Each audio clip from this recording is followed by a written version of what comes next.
How to enable data saver mode in Spotify.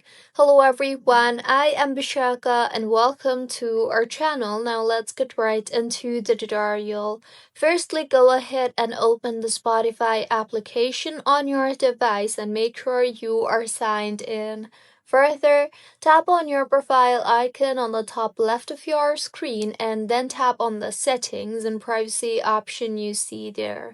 Here, you will see the option for data saving and online. Tap on it and then go ahead and toggle on the toggle button for data saver. And with this, data saver on Spotify will be enabled.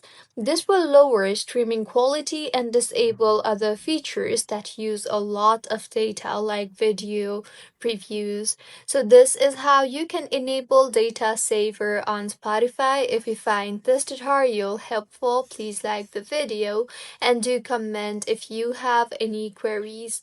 Also do subscribe to our channel for more helpful tutorials like this. See you on the next one.